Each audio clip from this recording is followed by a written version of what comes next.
interfere with the Speaker's view of the House or any of its members. Mr Speaker. I call the Honourable Member Richard Prosser.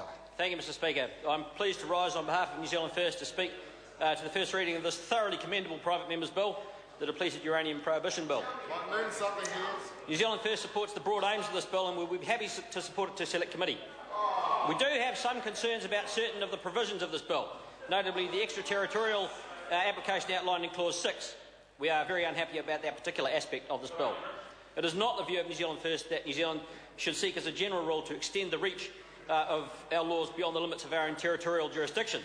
There is some justification, we think, for extending the application of New Zealand law in certain circumstances, for example, to those who organise or participate in child sex tours, for example, to countries whose laws do not, in our view, offer adequate protection to the young and the vulnerable. But we do not see the implications of depleted uranium as falling into the same category as those types of acts.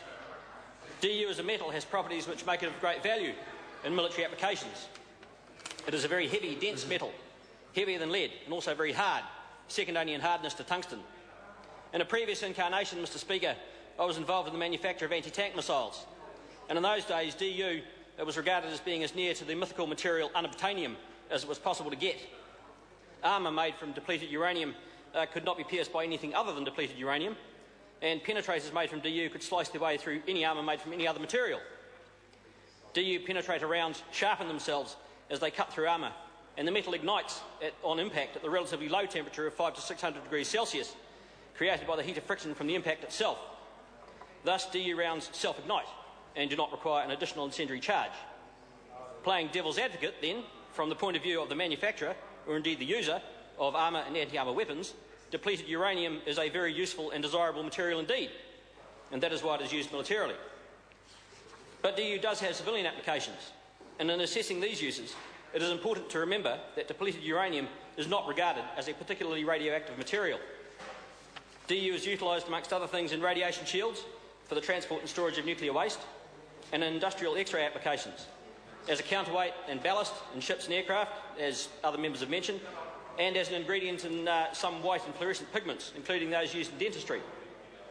DU is created as a byproduct of either the enrichment of uranium for nuclear reactor fuel, or for the production of nuclear weapons, or as a byproduct of the consumption of nuclear fuel in naval and power generating reactors. And if the member had been listening, he would understand that I have been involved in the manufacture of anti-tank missiles, so that's how I know it. In either case, the resulting metal contains a lower proportion of highly fissile isotopes and a higher proportion of less fissile isotopes, meaning that DU is a heavier, more dense and actually less radioactive material than natural uranium, or yellowcake that was referred to earlier. In medical terms, it is regarded as a toxin rather than a radiation risk. However, when it is burned or otherwise destroyed as part of military munitions, depleted uranium produces a very fine dust, sometimes mistaken for smoke by the way it behaves. And this dust, because of the way it accumulates in the body and living tissues, is radioactive and does create a radiation risk. This dust is a known carcinogen, and the author of this bill is quite correct in identifying it as such.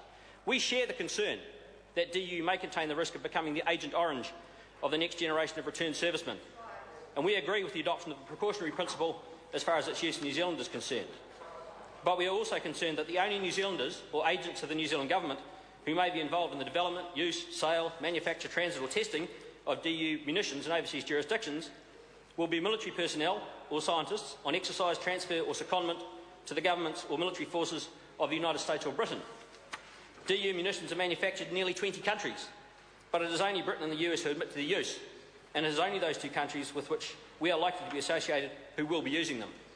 Neither is likely to be swayed from using DU because of the position taken by New Zealand, but any attempt to extend the reach of domestic legislation beyond our jurisdiction is likely to have the potential to interfere with our defence and diplomatic relationships. That said, we do feel that a point has to be made, and that New Zealand does need to stamp our mark on the moral high ground with regards to the military use of DU. It is a horrible toxic substance when used in this way, and oxymoronic though it may sound, it has no more a rightful place on the modern civilised battlefield than did poison gas a century ago. In any case, there is far more devilish weaponry, I can tell you, this House, Mr Speaker, under development today, which will render ballistic and even kinetic weapons and physical armour obsolete within a few decades. And any efforts we can make to hasten the demise of the military use of depleted uranium can only be to the greater good. In closing, Mr Speaker, I reiterate that New Zealand First agrees with the broad aims of this bill, and we are happy to support it to Select Committee where the concerns that we do have may be addressed. Thank you.